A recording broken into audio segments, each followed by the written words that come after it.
们的第二场专题演讲很荣幸邀请到菲律宾海事安全专家 Jay Tarriela 先生，让我们掌声欢迎。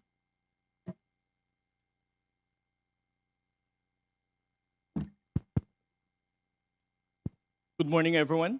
I would like to thank the Ocean Affairs Council for inviting me here. I'm here not representing my organization, but as an academic, not as a Coast Guard officer. More than a century ago, the renowned maritime strategist Alfred Thayer Mahan made a compelling case about the significance of strong maritime boundaries. He pointed out that nations like Great Britain benefited immensely from the sea, which acted as a natural moat, effectively deterring land based invasion. Mahan emphasized how Britain's insular position, safeguarded by the English Channel, allowed it to cultivate a formidable navy. This naval power not only secured its shores, but also enabled Britain to protect its influence across the globe. He famously stated, "The sea, as a barrier, has been the foundation of England's security," underscoring its crucial role in preventing invasion and ensuring the stability of a nation. Both Mahan and his contemporary Julian Courbet recognized the ocean as a great barrier that separates nations, isolating them from one another.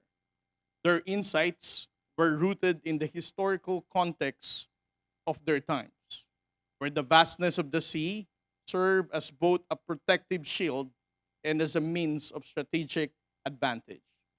However, I would like to argue that in this modern age, I believe that the advent of technology has fundamentally transformed our connectivity. Instead of serving merely as a dividing line, our maritime spaces now enable countries to connect and facilitate the transport of goods in ways that air freight simply cannot accommodate. That sea has become a bridge rather than a barrier, fostering relationships and trade that bring us closer together in an increasingly interconnected world.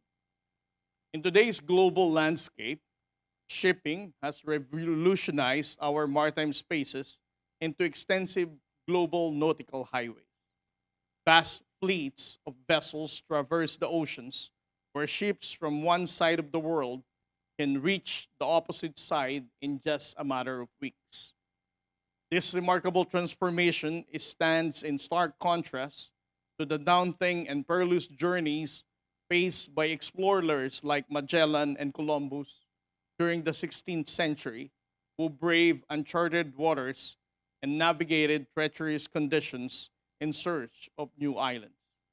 Now, these journeys are routinely accomplished by seafarers across the globe aboard modern vessels, often managed by a small team of skilled crew members who utilize advanced navigation technologies. Moreover, the sea has also allowed us to inclusively enjoy its abundant aquatic resources. As many marine scientists here could attest, species like tuna and other pelagic fish hold no passport and no nationality. They traverse these maritime spaces from one country to another, showing no loyalty to any particular nation. This undeniable truth highlights the shared responsibility we all have towards the ocean's health. History tells us that these waters have fostered an understanding among fishermen from various countries, reinforcing the notion that these areas are global commons where freedom, respect, and cooperation are upheld.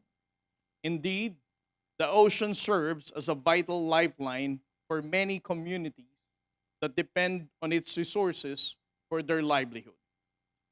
Yet, alongside these passive outcomes of connection in maritime space, we must also recognize the sea as a channel for nature's reminders about environmental degradation.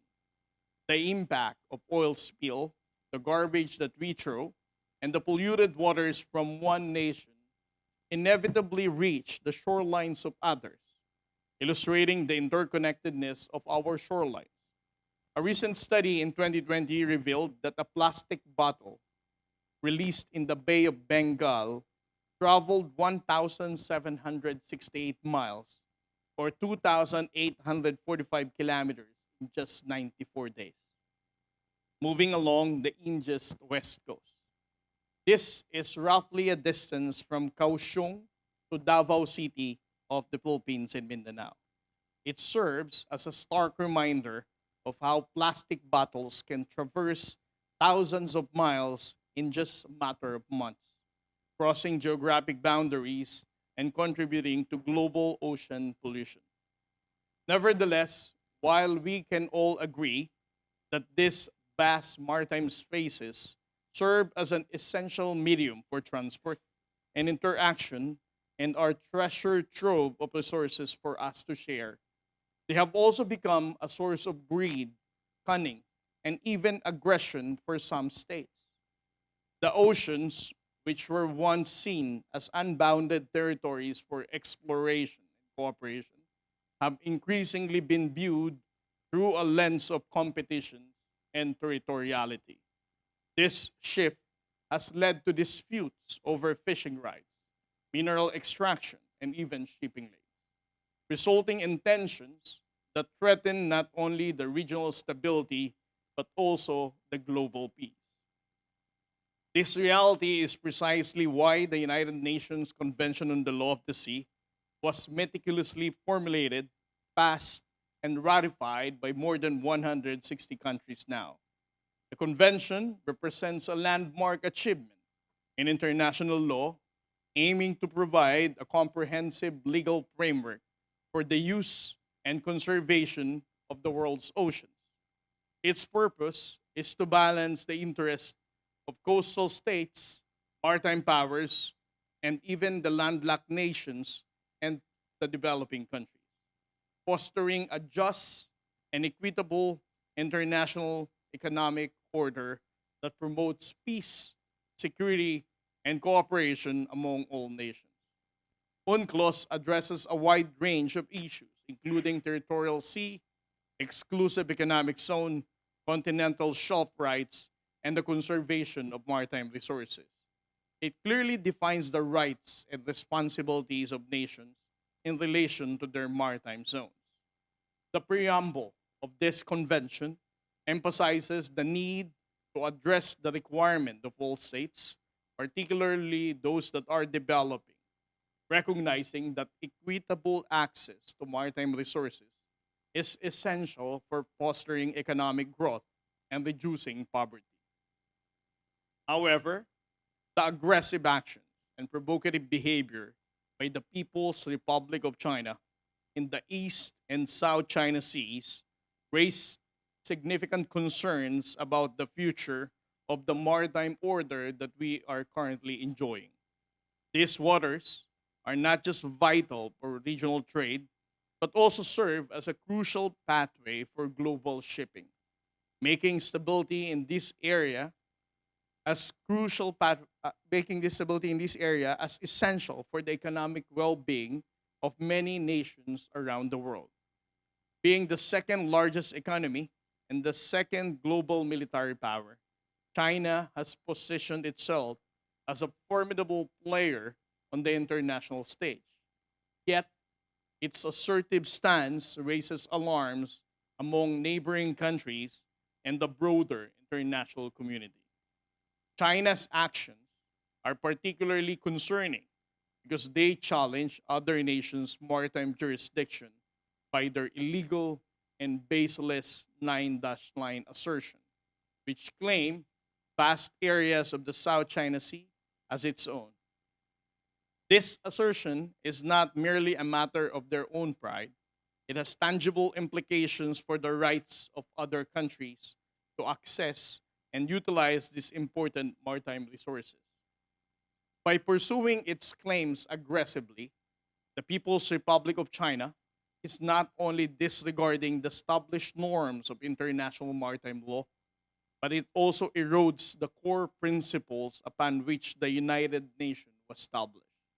Principles that promote respect for sovereignty, territorial integrity, and the peaceful resolution of disputes.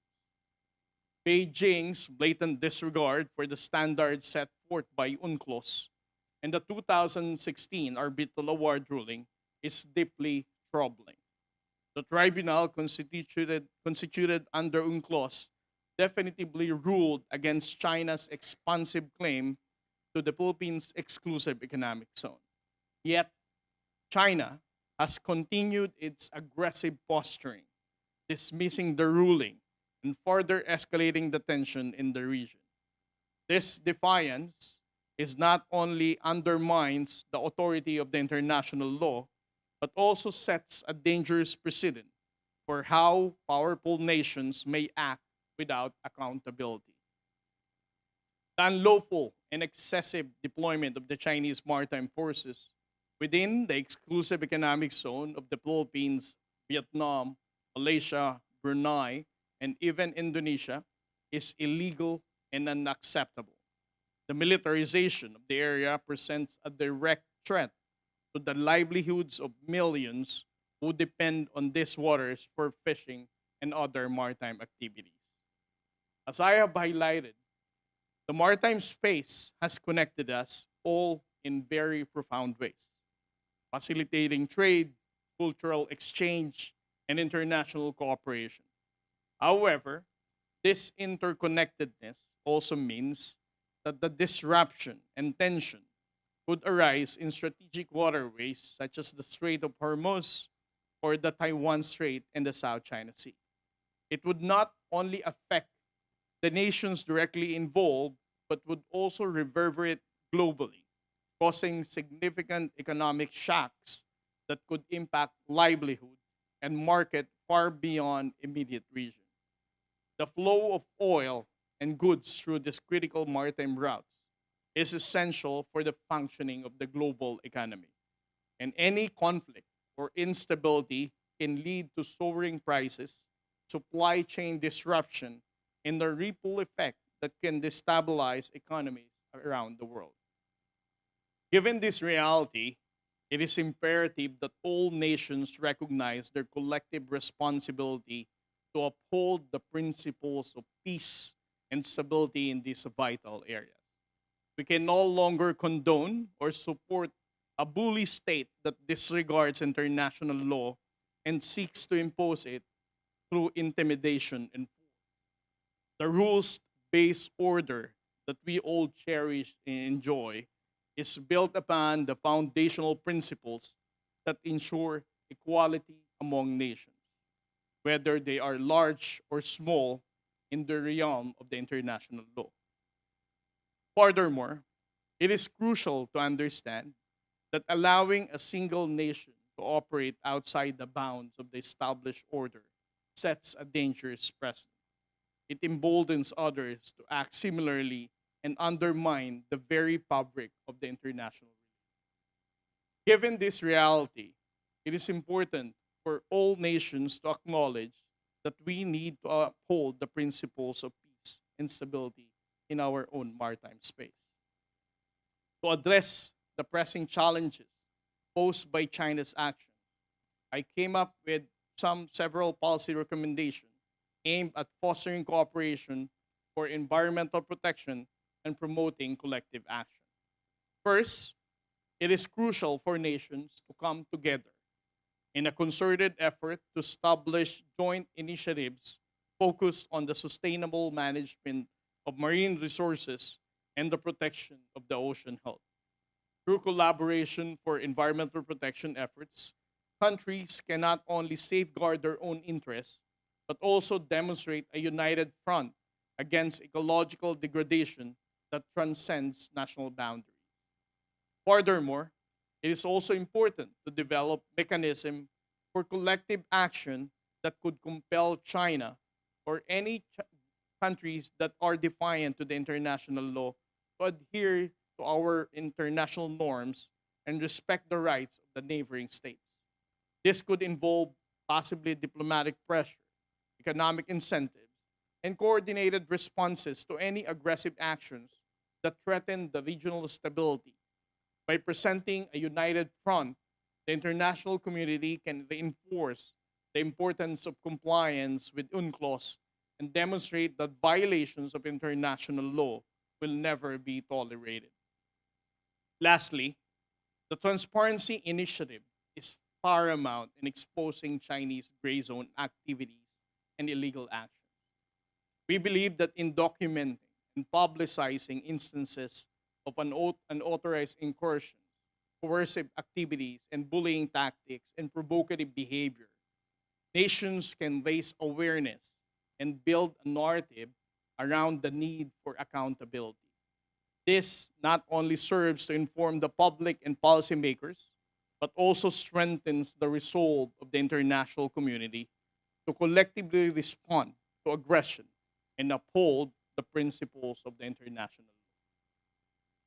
In conclusion, while we all face significant challenges in maintaining a stable and rules-based maritime order, it is necessary for all of us to work together to foster cooperation, protect our ocean, and hold aggressive states accountable. By promoting environmental stewardship, engaging in collective action, and ensuring transparency regarding the illegal activities at sea, we can safeguard the integrity of our maritime spaces for future generations. Together, we can create a world where the seas remain pathways for peace and prosperity rather than arenas of conflict and division. Thank you very much. Thank you, Mr. Tarriela, for the speech.